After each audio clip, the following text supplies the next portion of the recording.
एक राजा बहुत सनकी था। उसे सबसे लंबी कहानी सुनने की सनक सवार हुई। राजा के हुक्म से मुनादी कराई गई।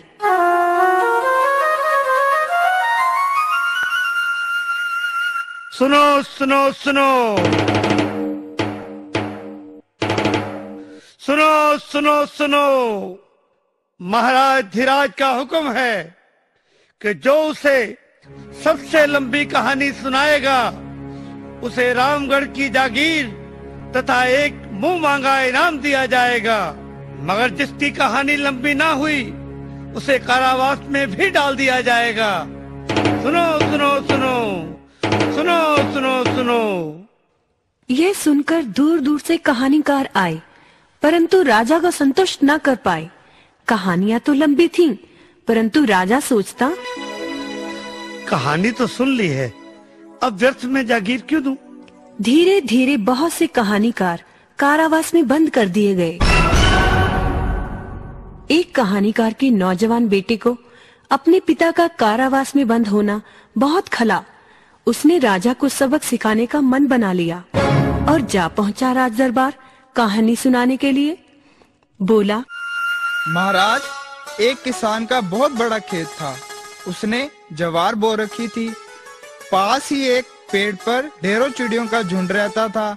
इसलिए जब भी किसान बीज बोने आता, चिड़ियों बीज निकालकर खा लेती थी। एक बार उसने सोचा कि वह खुद अपने खेत की रखवाली करेगा।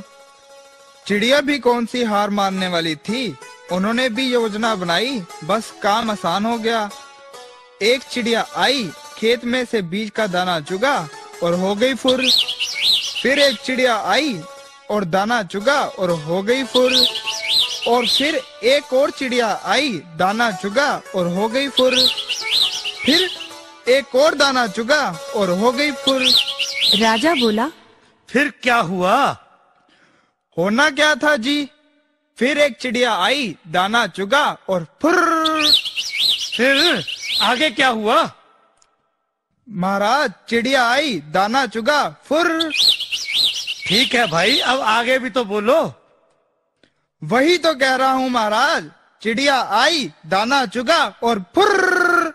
राजा को फुर फुर सुनकर बोरियत होने लगी और बोला, ठीक है, मान लिया, सारी चिड़िया आई और उन्होंने सारे दाने चुन लिए।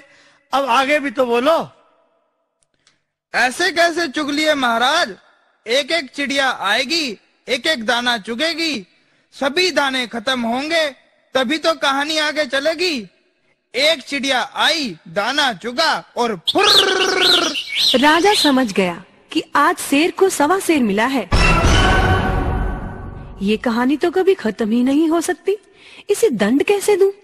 इसे इनाम देकर ही पीछा छुड़ाना बेहतर है। बोला, अरे नौजवान, तू फुर फुर बंद कर। सचमुच तेरी कहानी सबसे लंबी है। तुम्हें रामगढ़ की जागीर इनाम में दी जाती है।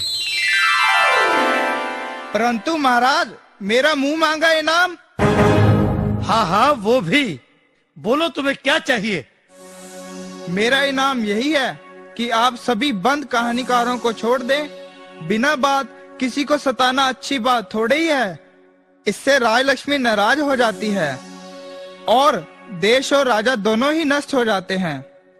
मैं चाहता हूँ कि हमारे वतन पर ऐसी विपदा कभी ना आए। बात तो तुम्हारी ठीक है। हम हुक्म सुनाते हैं, सभी कहानीकारों को बादब छोड़ दिया जाए। ये युवक बहुत समझदार है। हम घोषणा करते हैं कि हम राजकुमारी का ब्याह इस युवक से करेंगे और हमारे बाद यही इस देश के महाराज होंगे। इस प्रकार युवक ने अपने पिता को ही नहीं छुड़ाया, बल्कि सूझबूझ से राजा को सही रास्ते पर भी ले आया।